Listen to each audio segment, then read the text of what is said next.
안녕하셨습니까? 반갑습니다. 또 우리 심장로님 네 분 귀한 찬미 우리 하나님 앞에 영광을 돌려주셔서 감사를 드립니다. 지난 1차 건강연수에 이어 오늘 2차 우리 카네스빌 건강연수에 참여하신 모든 연수생들과 성도님들 또 손님 여러분들을 환영합니다. 우리 모든 성도들이 또 기도하면서 우리 강사님과 또 집사님들 우리 모두가 여러분들을 위해서 또 우리 집사님들 맛있는 음식 건강 음식들을 잘 준비를 했습니다. 수고하신 우리 모든 성도님들께 하나님께서 큰 축복으로 인도해 주시기를 바랍니다. 이곳에 오신 모든 분들 지난 안식일 때에도 말씀을 드렸지만은 건강에 어떤 우리가 유익한 지식과 함께 우리 인생에서 가장 중요한 우리 치유자이시고 또 우리 구원자이신 예수 그리스도를 여러분들이 꼭 만나는 경험을 하게 되시길 바랍니다. 그래서 여러분들을 위해서 준비해 주신 하나님의 그 놀라우신 그 회복의 축복을 경험하게 되시기를 바랍니다. 마태복음 6장 14절 15절에 있는 말씀을 읽겠습니다. 마태복음 6장 14절 15절에 있는 말씀입니다. 너희가 사람의 과실을 용서하면은 너희 천부께서도 너희 과실을 용서하려니와 15절 너희가 사람의 과실을 용서하지 아니하면은 너희 아버지께서도 너희 과실을 용서하지 아니하시리라. 그 다음에 마태복음 18장 21절 22절에 있는 말씀을 읽겠습니다. 그때 베드로가 나와 가로되 주여 형제가 내게 죄를 범하면은 몇 번이나 용서하여 주리이까 7번 하오리까 7번까지 하오리이까 예수께서 가라사대 내게 이르노니 7번뿐 아니라 70번씩 7번이라도 할지니라. 오늘 이 말씀은 예수님께서 제자들에게 기도하는 방법을 가르쳐 주시고 난 후에 기도의 응답이 어떻게 이루어지는지 알려주시는 말씀입니다. 지금 이 본문에서 예수님은 응답받는 기도의 조건이 마태복음 7장 7절 8절에서 말씀하고 있는 구하라 그러면 너에게 주실 것이요 찾으라 그러면 찾을 것이요 문을 두드리라 그러면 열릴 것이라는 그런 말씀이 아니라 기도하는 사람이 참 부담스럽고 힘들어하는 어떻게 보면 되지 않는 용서에 대해서 지금 예수님께서 말씀하고 계시는 것입니다. 용서와 기도의 응답이 어떤 관계가 있기에 예수님께서 이 말씀을 하신 것일까? 응답받는 기도에는 우리 인생의 수많은 문제들과 함께 질병의 회복도 여기에 당연히 포함됩니다. 지난 안식일에 말씀을 드린 것처럼 질병 회복의 원리와 죄에서 깨끗함을 받는 원리가 하나이듯이 응답받는 이 기도도 용서와 회복도 사실은 하나입니다. 그리고 중요한 것은 이 복음의 원리는 오늘 저와 여러분들이 믿고 우리가 의지한다고 하는 이 복음의 원리는 자신 혼자만 용서받고 회복되는 것이 아닙니다. 이 축복을 내 옆에 있는 가족들과 또 이웃에게 흘러나가서 우리 모두가 같이 치유되고 회복되는 참 은혜의 그 경험입니다. 바로 이 회복의 중요한 키가 용서입니다. 우리 재림교회 주석 마태복음 18장 21절에 주석을 이렇게 하고 있습니다. 용서에는 용서란 하나님이나 인간 모두에게 단순한 어떤 사법적 행위 이상을 의미한다. 갈등이 있었던 곳에 평화의 회복을 의미한다. 이미 용서의 차원을 넘어서 이 평화가 이루어졌다는 것입니다. 그 다음에 또한 용서에는 그보다 훨씬 더 많은 것, 곧 죄 지은 그 사람을 회복하는 노력이 포함된다. 죄 지은 사람까지 회복시켜 주시는 그 은혜가 바로 이 용서라는 이 단어 속에 다 포함되어 있다는 것입니다. 오늘 우리가 인정하든지 인정하지 않든지 세상 모든 사람들이 세월에 가면은 질병에 걸려서 투쟁하다가 노력하고 씨름하다가 사망에 이르는 것이 결국 우리의 운명입니다. 이 불행한 운명을 모든 사람들은 피하고 싶지만은 피할 수 없는 것이 또한 어쩔 수 없는 우리의 인간의 운명입니다. 인간은 바로 이 문제를 해결하기 위해서 노력했지만은 결국 제 문제를 해결하지 못하고 있기 때문에 우리는 언제든지 질병에 걸릴 수 있고 고통과 두려움 속에서 이 문제를 해결하기 위해서 모든 노력을 우리가 다 하지만은 결국 이 문제를 해결하지 못하고 허무하게 죽을 수밖에 없는 것이 오늘 우리의 모든 삶의 운명입니다. 생각해 보시기 바랍니다. 죄인이 제 문제를 해결한다는 것은 불가능한 일입니다. 죄인이 어떻게 제 문제를 어떻게 해결할 수 있겠습니까? 할 수가 없는 것입니다. 그렇기 때문에 이 모든 인류는 바로 이 문제를 해결해 주실 수 있는 예수 그리스도가 하나님의 아들이 우리에게 필요한 것입니다. 바로 이 문제를 해결하시기 위해서 창조주 하나님께서 직접 이 세상에 인간의 몸으로 오셨습니다. 인간으로 오셔서 인류의 모든 죄를 직접 그분이 짊어지시고 죄값을 친히 지불하시고 이 문제를 해결해 주셨다고 성경은 우리에게 말씀하고 있습니다. 인류의 모든 죄를 다 용서해 주셨습니다. 바로 그 증거가 십자가입니다. 여기에 대해서 이사야 53장 4절 6절에서 하나님과 그분의 아들께서 어떻게 이 문제를 해결해 주셨는지 우리에게 말씀하고 있습니다. 여러분들이 이사야 53장 4절에서 6절에 있는 말씀은 잘 아시는 내용이라고 생각이 됩니다. 이렇게 말씀하고 있습니다. 그는 실로 우리의 질병을 지고 우리의 슬픔을 당하였거늘 우리는 생각하기를 그는 징벌을 받아서 하나님에게 맞으며 고난을 당한다 하였노라. 그가 찔림은 우리의 허물을 인하며 그가 상함은 우리의 죄악을 인함이라. 그가 징계를 받음으로, 하나님의 아들 예수 그리스도께서 징계를 받음으로 우리가 평화를 누리고 그가 채찍에 맞음으로 우리가 나음을 입었도다. 이상하지 않습니까? 채찍에 맞는 것은 잘못한 사람들에게 형벌을 가할 때 하는 행위입니다.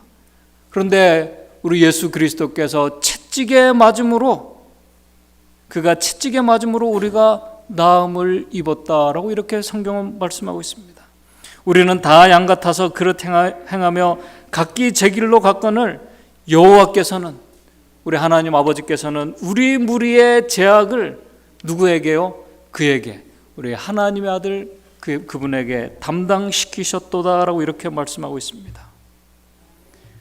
우리 하나님의 아들께서 우리의 모든 인류의 죄악을 담당하시고 친히 그의 생명으로 죄값을 지불하셨습니다.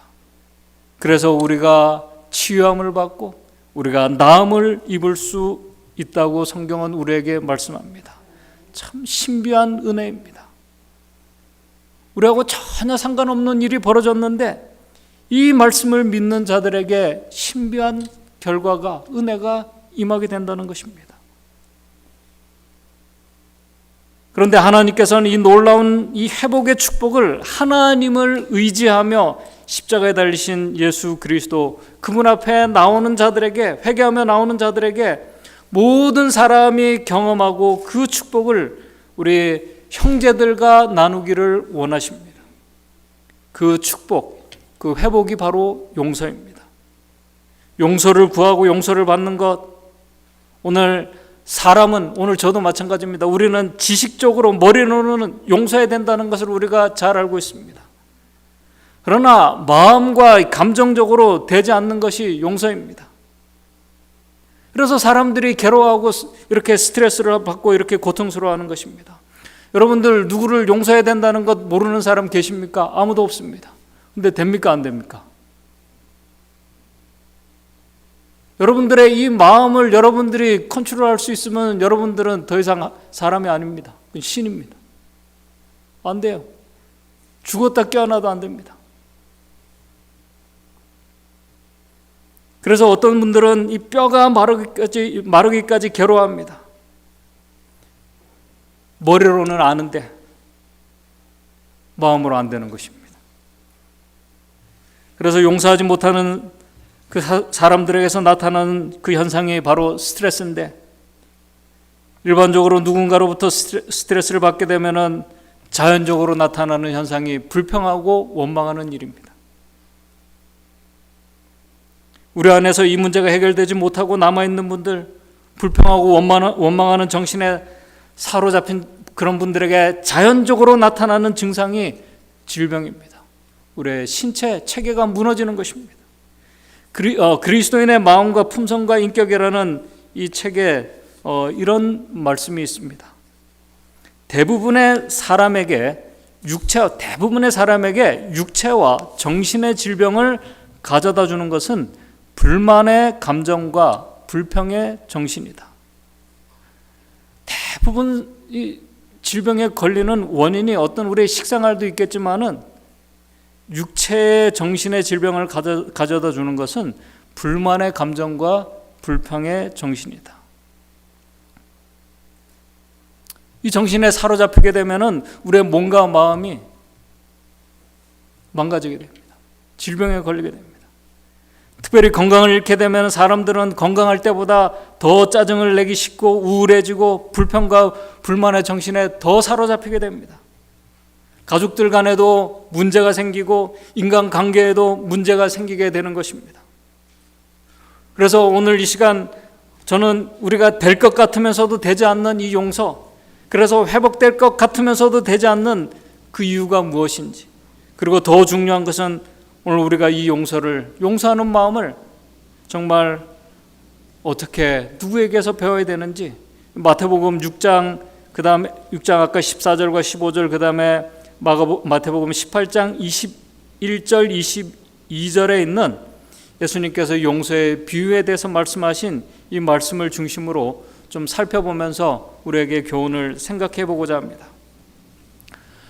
먼저 이 말씀을 시작하면서 오늘 저와 여러분들의 마음속에서 여러분들이 정말 용서되지 않는 사람들의 그 사람에 대해서 여러분들이 누군가를 진심으로 용서해 주고자 하는 마음이 여러분들 마음속에 생기게 된다면은 그 사람은 이 세상에서 가장 큰 기적을 경험하고 있는 분이라는 말씀을 먼저 드리면서 시작하겠습니다.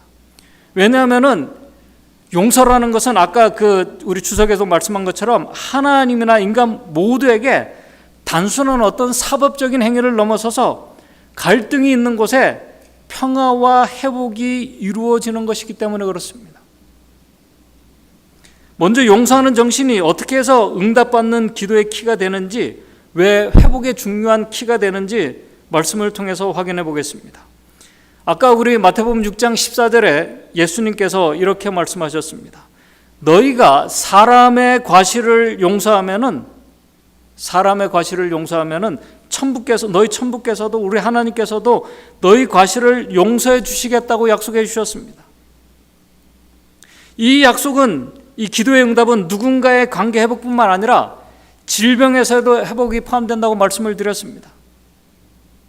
그렇다면 용서하는 마음을 가진 자의 기도가 어떻게 왜 응답받게 되는 것일까? 그 이유는 간단합니다. 용서의 정신은 그리스도의 정신이기 때문에 그렇습니다. 용서의 정신은 그리스도의 정신이기 때문에 그래요. 그래서 예수님께서는 직접 그리스도의 마음으로 기도하는 자들에 대해서 요한복음 15장 7절에 이렇게 말씀하고 있습니다.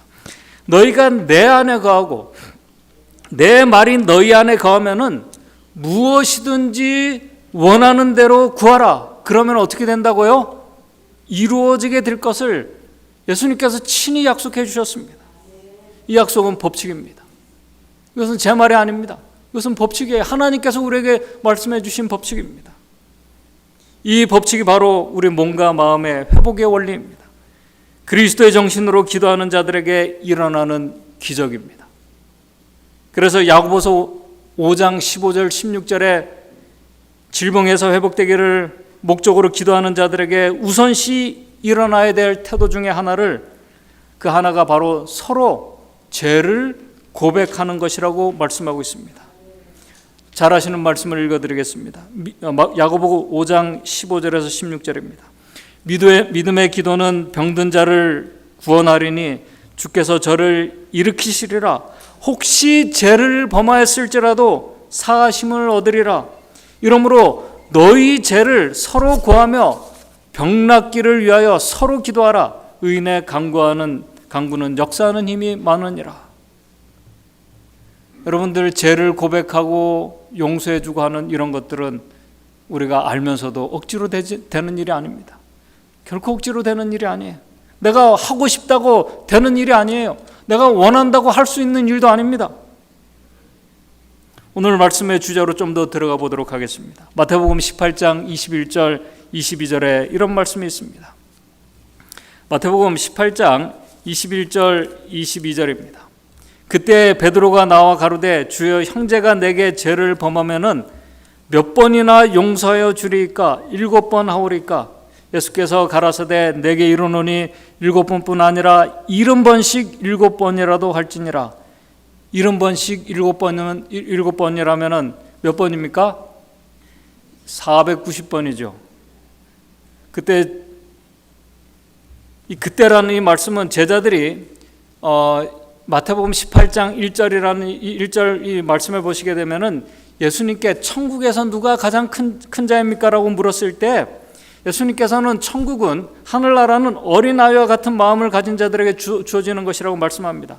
그리고 그 다음에 이야기는 뭐냐면 천국은 1000마리의 양 중에 말 듣지 않는 딱 한 마리 그 잃어버린 양을 찾는 주인과 같은 정신을 가진 자들이 경험하는 곳임을 말씀해 주셨습니다. 바로 그때 그 말씀을 하고 계실 때 베드로가 마태복음 18장 21절에 예수님께 나와서 주여 형제가 내게 죄를 범하면은 몇 번이나 용서해 주면 되겠습니까? 라고 이렇게 물었습니다. 7번 하면은 충분하겠습니까? 그렇게 물었어요. 여러분 7이라는 숫자는 여러분들이 잘 아시는 것처럼 성경에서 완전 숫자입니다. 7번 용서해 주면은 최대한 할 수 있는 인간이 할 수 있는 그 이상을 한 거로 말했습니다. 그때 예수님께서 22절에 7번뿐 아니라 70번씩 7번이라도 할지니라고 이렇게 말씀합니다. 그러면서 그 다음에 아주 중요한 말씀을 18장 23절에 하십니다. 이 말씀을 하시면서 이러므로 천국은 그 종들과 회개하려던 어떤 임금과 같으니, 지금 예수님께서 이 비유를 말씀하신 그 비유가 어떤 비유냐면 천국에 대한 비유입니다. 여러분들 천국이라는 이 단어 한마디에 사실 온전한 치유와 회복의 의미가 다 포함되어 있습니다. 천국이라는 이 단어 속에 모든 의미가 다 포함되어 있습니다. 천국은 그리스도의 마음을 가지지 못한 자들은 결코 경험할 수 없고 들어갈 수도 없는 곳입니다. 그러므로 이 천국은 용서하지 않는 정신을 가진 분들은 결코 경험할 수도 없고 들어갈 수가 없습니다. 어떤 분들이 어떤 누군가에 대해서 우리 특별히 교회 나오시는 분들 중에 정말 저도 그런 마음이 들 때가 많습니다. 누군가가 정말 싫을 때 자신도 모르게 하는 말 중에 하나가 저 사람 천국 가면 누구도 안 가요? 저 사람 천국 가면은 누구도 안 갑니까? 저 사람 천국 가면 누구도 안 가요? 나도 안 간다. 이거 회복하겠다는 겁니까? 아니면은 그냥 그대로 가겠다는 겁니까? 저 사람 교회 나가는 한 나는 뭐예요? 절대 나가지 않는다. 마음은 충분히 이해합니다. 저도 그런 마음이 들 때가 있는데요. 예. 그 솔직한 우리의 그 심정 아닙니까? 천국이 천국인 이유가 있습니다. 여러 가지가 이유가 있겠지만 그 중에 하나는 다시는 마음 상하는 일이 없습니다. 마음 아프게 하는 일들, 슬프고 고통스러운 일들, 죽음이 없는 곳이 천국입니다. 이 말은 다른 말로 하면은 천국에서는 누군가를 용서하지 못해서 마음 상하거나 괴로워하는 그런 일들이 일어나지 않는 곳이라는 것입니다. 왜요? 그리스도의 마음을 가진, 그리스도의 정신을 가진 자들이 그리스도와 함께 모인 곳이 천국이기 때문에 그렇습니다. 천국이라는 이 단어 속에는 온전한 치유와 회복이 다 포함되어 있습니다. 용서와 천국은 하나입니다. 마태복음 18장 23절에서 35절에 그때 이 천국의 비유를, 용서에 대한 이 비유를 하시면서 예수님께서 이렇게 말씀하십니다. 잘 아시는 말씀을 제가 읽어드리겠습니다. 이러므로 천국은 그 종들과 회개하려 하던 어떤 임금과 같으니 24절에 회개할 때 1만 달란트 빚진 자 하나를 데려오매 갚을 것이 없는지라 주인이 명하여 그 몸과 처와 자식들과 그 모든 소유를 다 팔아 갖게 하라는데 그 종이 엎드려 절하며 가로되 내게 참으소서 다 갚으리이다 하거늘 그 종의 주인이 불쌍히 여겨 놓아 보내매 그 빚을 탕감하여 주었더니 28절입니다. 그 종이 나가서 제게 100데나리온 빚진 동간 하나를 만나 붙들어 목을 잡고 가로되 빚을 갚으라 하매 그 동간이 엎드려 간구하여 가로되 나를 참아 주소서 내가 갚으리이다 하되 30절 허락하지 아니하고 이에 가서 저가 빚을 갚도록 옥에 가두거늘 그 동간이 그것을 보고 심히 민망하여 주인에게 가서 그 일을 다 고하니 32절 이에 주인이 저를 불러다가 말하되 악한 종아 네가 빌기에 내가 네 빚을 전부 탕감하여 주었거늘 33절 내가 너를 불쌍히 여긴과 같이 너도 내 동간을 불쌍히 여김이 마땅치 아니하냐 하고 주인이 노하여 그 빚을 다 갚도록 저를 옥졸들에게 붙이니라. 너희가 각각 중심으로 형제를 용서하지 아니하면은 내 천부께서도 너희와 이와 같이 하시리라. 잘 아시는 내용입니다. 아까 말씀드린 것처럼 베드로가 7번 하오리까? 그때 예수님께서 7번 아니라 70번씩 7번이라도 용서하라고 말했습니다. 490번입니다. 여러분들 어떤 사람이 여러분들 한 사람한테 잘못을 범하는데 한 번도 아니고 두 번도 아니고 10번 똑같은 잘못을 490번 하면은 견딜 수 있겠습니까?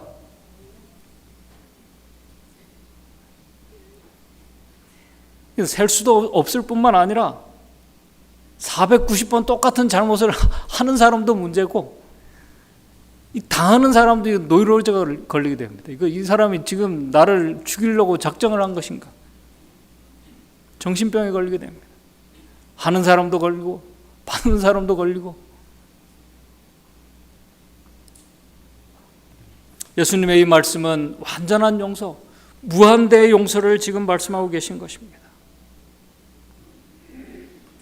용서의 양이 아니라 값으로 도저히 계산되지 않는 엄청난 용서의 은혜를 지금 말씀하고 있습니다. 예수님께서는 그리스도를 믿는다고 하는 저와 여러분들이 오늘 느끼고 알 수 있는 비유로 이 말씀을 우리에게 주셨습니다. 그러나 안타깝게도 용서하지 못하는 이 정신을 가진 이 주인공이 오늘 이 임금의 신하가 바로 오늘 우리 자신을 우리에게 말씀하고 있어요. 결코 해결할 수 없는 죄의 빚을 탕감받았음에도 불구하고 그 용서의 은혜가 얼마나 크고 정말 본인이 감당할 수 없는 얼마나 큰 은혜인지를 모르고 있는 오늘 우리 자신을 그대로 보여주고 있는 이 말씀입니다. 여러분들이 이 비유의 내용을 잘 알고 계십니다. 신하가, 간단하게 요약하면 신하가, 임금의 그 재산을 관리하는 이 신하가 자신의 잘못으로 인해서 1만 달란트 빚을 지게 되었습니다. 임금이 알게 되었습니다. 1만 달란트는 사실 이 신하가 평생을 노력해도 해결할 수 없는 액수입니다. 여러분들 여기에 대한 설교를 많이 들어보셨기 때문에 잘 아시라고 생각이 됩니다. 그 당시 화폐 단위가 평범한 노동자의 하루 일당이 1데나리온입니다. 1데나리온이에요. 그리고 100데나리온이 모이게 되면 1문화가 됩니다. 100데나리온은 이 100일치의 일당이 모이면 한 문화가 돼요. 근데 이 원달란트, 한 달란트가 되려면은 60문화가 모여야 됩니다. 다시 말해서 6,000데나리온이 모여야지 1달란트가 돼요. 한 달란트가 돼요. 여러분들 6,000 그 데나리온이라는 이 말은 6,000일치 일당이 되는 것입니다. 여러분 6,000일치 일을 한다는 것은 사람이 최소한 20년을 일해야지 한 데나리온을 벌 수 있다는 것입니다. 20년을 일해야지. 한 달란트를 벌 수 있다는 게, 한 달란트 벌려면은 최소한 20년을 일해야지 한 달란트를 모을 수 있습니다. 그런데 지금 이 신하는 얼마를 빚을 졌어요? 한 달란트가 아니고 1만 달란트 빚을 졌습니다. 그렇다면 이 신하가 1만 달란트를 모으려면 몇 년을 일해야 될까요? 여러분 수학이 되죠? 20만 년을 일해야지 모을 수 있는 액수입니다. 가능합니까? 불가능합니까? 20만 년, 우리가 이 계산이 되지 않은 숫자입니다. 그래서 이 단위를 화폐 가치를 이 현대 이 화폐 가치로 계산하는 분들이 있습니다. 약간 다를 수 있겠지만은, 그래서 어떤 분들은 이 9조에서 10조라고 이렇게 얘기합니다. 죽을 때까지 우리가 모을 수 없는 돈입니다. 자신의 힘과 능력으로는 결코 갚을 수 없는 액수임에도 불구하고 이 임금의 신하는 18장 25절 26절에 뭐라고 말합니까? 갚을 것이 없는지라 주인이 명하여 가로되 네 몸과 처와 자식들 모든 소유를 다 팔아 갚아라 한데, 26절에 그 종이 뭐라고 합니까? 엎드려 절하며 가로되 내게 참으소서 내가 다 갚으리이다 하거늘. 내가 할 수 있습니다. 할 수 없는 일이에요. 용서도 마찬가지입니다. 내가 하고 싶다고 내 마음속에서 일어나는 감정이 아닙니다. 이런 모습을 불쌍히 여긴 임금이 27절에 그 종의 주인이 불쌍히 여겨 놓아 보내매 그 빚을 다 탕감하여 보냅니다. 정말 엄청난 은혜예요. 하나님 앞에 은혜 받은 우리의 모습입니다. 제 값으로 지불해야 할 그 생명의 대가, 그것은 인류의 대가로는, 모든 70억 인구의 그 인류의 대가로는 지불할 수 없는 액수입니다. 그 액수를 하나님의 아들께서 친히 그분의 생명으로 지불하신 이 대가, 용서의 그 은혜가 얼마나 크고 놀랍고 위대한 것인지 오늘 이 주인공은 그것을 느끼지 못하고 있는 것입니다. 임금의 선언에, 그 임금께서 그렇게 탕감해 줬다고 그 선언했음에도 불구하고, 그 귀로 들었음에도 불구하고, 그 다음에 일어난 사건은 이 종이 그것을 전혀 느끼지 못하고 공감하지 못하고 있는, 바로 우리의 모습을 그대로 보여주고 있어요. 오늘 우리가 십자가의 은혜를 우리가 얘기합니다. 십자가의 용서를 얘기합니다. 우리가 머리로 알고 있습니다. 지식으로 알고 있습니다. 우리가 알고 있지만은 우리의 삶에서, 우리의 가정에서 그 은혜가 나오지 못하고 있는 것입니다. 신하가 18장 28절에 나갑니다. 그 종이 나가서 제게 100데나리온은 아까 말씀드린 것처럼 100일치 일당입니다. 20만 년 비교할 수 없는 이 단위입니다. 빚진 동간 하나를 만나 붙들어 목을 잡고 가로되 빚을 갚으라 하매 그 동간이 엎드려 간구하여 가로되 나를 참아주소서 갚으리이다. 100일치 일당은 정말 열심히 아끼면서 모으면은 100일은 넘어도 1년 안에 혹은 2년 안에 갚을 수 있는 액수입니다. 그럼에도 이 신하는 30절에 허락하지 아니하고 이에 가서 저가 빚을 갚도록 옥에 가두거늘. 하나님의 은혜를 경험했음에도 불구하고 그 은혜를 모르는 죄인의 모습입니다. 아까 여러 번 말씀드리지만은 하나님 앞에 우리의 모습이, 측량할 수 없는 십자가의 은혜를 우리가 받았음에도 불구하고 그것이 말로는 우리가 은혜라고 얘기하면서 은혜인지를 모르고 살고 있는 참 불쌍하고 안타까운 죄인의 모습입니다.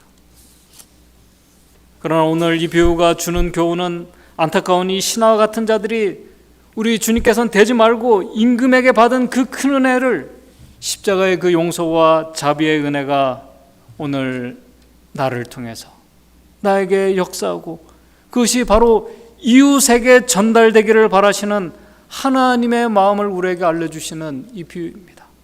바로 그 천국에 대한 비유예요. 여러분들 용서의 그 정신과 그 마음은 여러 번 말씀드리지만은 우리의 힘으로는, 우리의 의지로는 결코 되지 않습니다. 이 은혜가 우리 안에, 용서의 은혜가 우리가 깊이 경험할 때 이 은혜가 우리 밖으로 흘러 나오게 되는 것입니다.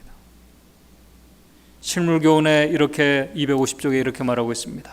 우리 자신은 모든 일에 하나님께서 거저주시는 은혜의 빛을 지고 있다. 언약에 나타나는 하나님의 은혜가 우리를 그분의 자녀로 받아들이게 했다. 우리를 하나님의 자녀로 이렇게 만들어 주셨습니다.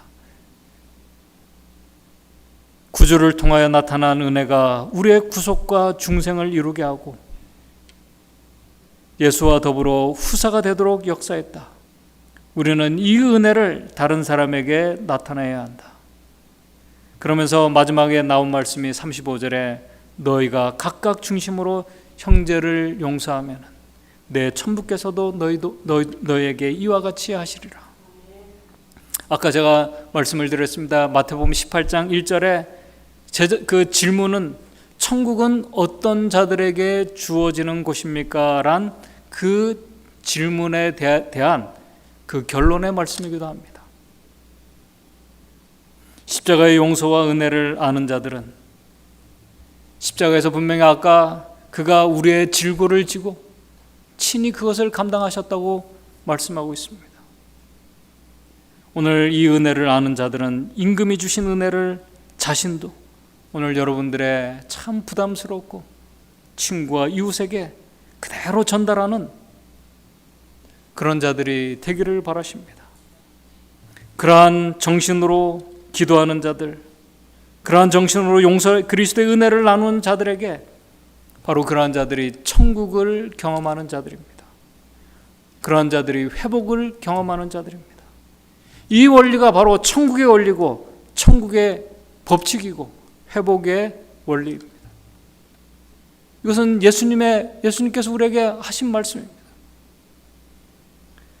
그러므로 십자가의 그 용서의 은혜를 경험한 자들이 정말 경험했다면은 그런 경험을 했음에도 불구하고 용서하지 않는 정신으로 살아가는 것은 사실 하나님께로부터 오는 모든 자비와 은혜를 우리가 받을 수 있는 유일한 통로를 우리 스스로가 끊어버리고 안타까운 죄인의 모습으로 살아가는 것과 다른 것이 없습니다. 그런 마음으로 기도하고 노력하고 병 낫기를 위해서 힘쓰는 자들에게 하나님의 자비와 은혜는 역사하지 않습니다. 회복이 일어나지 않습니다. 혹시 육신적으로 차도가 있을지는 모르겠지만은 몸과 마음의 실제적인 회복은 일어나지 않습니다. 실물교훈 251쪽입니다. 어떤 것으로도 용서하지 않는 정신은 우리가 어떤 것으로도 용서하지 않는 정신은 변명할 수가 없다. 다른 사람들에게 긍휼을 베풀지 않는 자가 자기 자신이 하나님의 용서하시는 은혜에 참여하지 못했다는 것을 드러낸다. 누군가를 용서하지 못하고 마음속에 계속 여러분들이 붙잡고 있다면 결국 우리가 하나님의 용서하시는 은혜에 참여하지 못한 자라는 것입니다. 하나님께로부터 오는 용서를 체험하게 되면 우리가 정말 이것을 깊이 체험하게 되면 죄인의 마음은 무한하신 사랑을 가지신 하나님의 크신 마음에 가까이 끌리게 된다. 하나님께로부터 흘러나오는 동식의 조류는 죄인의 심령으로 흘러가게 되고 그에게 다시 다른 사람의 심령으로 흘러가게 된다. 그리스도께서 당신의 생애를 통해 그분의 생애를 통해 친히 나타내신 동정과 자비는 또한 그의 은혜를 받는 자들에게 나타나게 될 것이다. 오늘 이 비유가 우리에게 주는 가장 큰 교훈은 하나님의 그 자비와 인간의 이 모린종을 우리가 보고 깨닫기를 원하십니다. 예수님께서는 이 비유를 통해서 마태복음 18장 33절에 우리에게 분명히 말씀하셨습니다. 내가 너를 불쌍히 여긴 것 같이. 이 신하가 잡혀왔을 때 18장 33절에 내가 너를 불쌍히 여긴 것 같이 너도 내 동간을 불쌍히 여기는 자가 되는 것이 마땅하다고 분명히 말씀하고 계십니다. 십자가의 은혜, 이 용서의 은혜를 나누는 자들에게 그것을 깊이 경험하고 나누는 자들에게 바로 그 기적이 우리의 마음속에 용서의 정신이 자비의 정신이 일어나는 바로 그 기적입니다. 그 기적이 바로 회복의 원리입니다. 질병에서 회복되는 것입니다. 그것은 자연적으로 그런 마음이 일어난 자들에게 나타나는 현상입니다. 그래서 여러분들 누군가를 정말 마음속에 담아두었던 누군가를 용서해 준 그런 분들에게 암에서 회복되고 또 여러 가지 질병에서 회복되는 이 간증의 그 이야기들 여러분들 들어보셨지 않습니까? 더 중요한 것은 우리가 죄에서 깨끗함을 받고 그리스도의 형상으로 회복되는 은혜를 경험하는 자들이 바로 그리스도와 함께 천국을 경험하는 자들입니다. 이 놀라운 용서의 기적, 회복의 기적, 몸과 마음의 회복이 여러분들 십자가의 그 용서와 자비를 깊이 깨닫고 그래서 우리가 십자가를 묵상해야 될 이유가 있는 것입니다. 그때는 우리 자아를 잊어버리게 됩니다.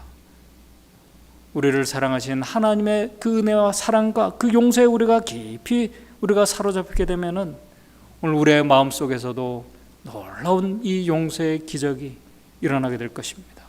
그래서 여러분들 이 은혜를 통해서 여러분들 자신뿐만 아니라 여러분들의 가족들과 이웃들에게 이 아름다운 이 회복의 이 역사가 우리 모두에게 같이 일어나게 되기를 바라면서 말씀을 마치도록 하겠습니다.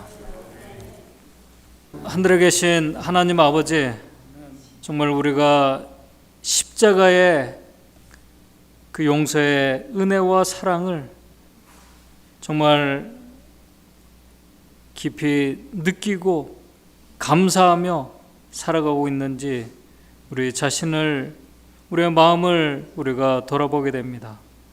우리가 주님을 사랑하고 또 주님 그 십자가의 은혜의 용서를 우리가 받았다고 말하면서도 우리의 형제들을 우리가 미워하고 또 용서하지 못하는 그러한 정신에 우리 자신도 모르게 사로잡힐 때가 많이 있음을 고백하게 됩니다.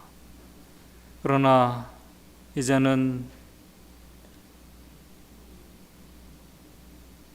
우리가 십자가 앞에서 내 자신이 아니라 십자가의 그 놀라운 용서의 사랑에 우리가 사로잡힘으로 인해서 자신을 잊어버리고 그 십자가의 은혜의 사랑이, 용서하시는 은혜가 우리의 마음을 완전히 사로잡고 그 은혜가 우리를 넘어 우리의 형제들과 이웃들에게 흘러나오는 하나님의 놀라운 이 복음의 축복을 머릿속에 우리 믿음의 가족들, 우리 연생들 모두가 경험할 수 있도록 주님 인도해 주시옵소서. 예수님의 이름으로 기도드리옵나이다.